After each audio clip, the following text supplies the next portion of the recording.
Hi friends, welcome back to the channel. I just thought I would get on here real quick and give you yet another life update. Today is Monday. I'm trying to remind myself what day it is because our lives have kind of been turned upside down. So if you've caught my last update, you know it's been just up and down with Dad so much over the last 2 months. With all of the hospitalizations and rehab, and last Friday, that was all of 3 days ago, he was really declining, so the rehab called us and they had to call the ambulance and take him to the hospital, and he had a heart attack and then a stroke, and so he was in the hospital Friday and Saturday until around midnight. They transferred him to the hospice house midnight yesterday, or Sunday morning, yeah.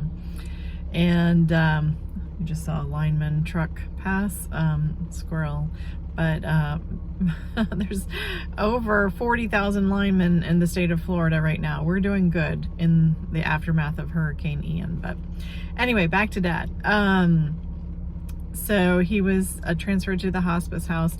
We had all gathered around the hospital bed on Saturday.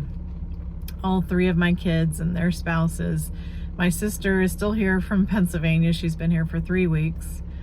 And my husband and all of us were there. And my older son and his wife brought the baby.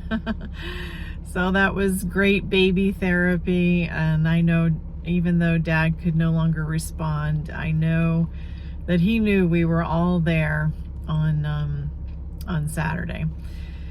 So we had already planned to go over to the hospice house early yesterday morning, because we knew it was probably going to be hours to days before he passed. And I guess we got there a little after 9 in the morning yesterday.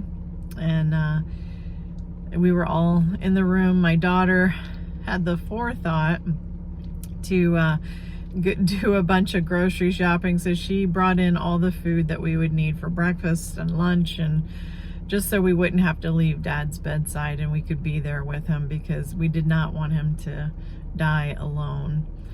So we were there, and you know, we all talked to him and FaceTimed with my brother in California, talked to my sister in Alabama, and about 2:20 in the afternoon, he drew his last breath.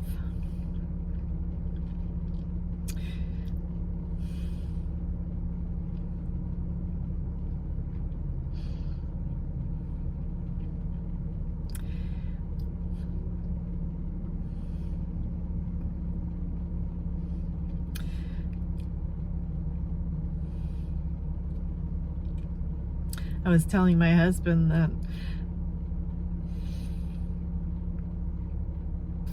there's something so sacred about every breath. When you watch someone draw their last breath, even the last few hours, you realize how true that scripture is, that all life is God-breathed. It's so sacred and so special. But, you know, I've been his caregiver for 6 years, and he was my dad, but he was also my friend. And in many ways, he was my baby that I had to take care of. Make sure he was okay. But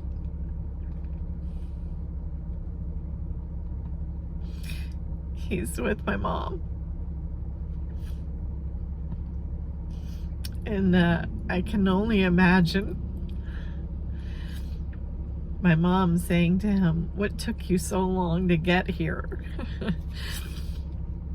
It's been 29 years since my mom died. but now they're together, and you know, the blessing is that my dad did not suffer long, and he's at peace with God, and he's not in any pain. And what better thing could you want for a loved one, right? So anyway, I just wanted to give you guys this update. We're in the process of making the arrangements, and even though the local arrangements have been made, he will be flown up north because that's where we're from. And so we all have to travel. All three of my siblings plus us, we're all in 4 different states. And then of course my 3 grown kids will be traveling as well. So it's a lot logistically to arrange, but we'll get there. Meanwhile, the local funeral homes here are rather inundated after the hurricane, so things are moving a little bit slower than they normally would, but that's okay. Everything will happen in the right time, in the time that it should. So I am out of the house for a moment. I came out to make some returns to UPS, and I got a coffee from Starbucks, and I think that's the extent of my energy for today. Last night I just didn't sleep very well, of course. But anyway, today I plan to take it easy, aside from talking to everybody that I have to talk to, family-wise and arrangement-wise. But anyway, just wanted to fill you guys in on things, and you know, I'll be back on here once we kind of get back into our normal swing of things. But appreciate your thoughts and your love and your prayers for our family during this time. We're gonna get through this together, and we're gonna move on. And you know what? It's like that scripture that says, we do not mourn like those without hope. We have a great hope. And while we will miss Dad terribly, he was such a huge part of our household. If you know my dad, he had a larger than life personality. You always knew when he was around. But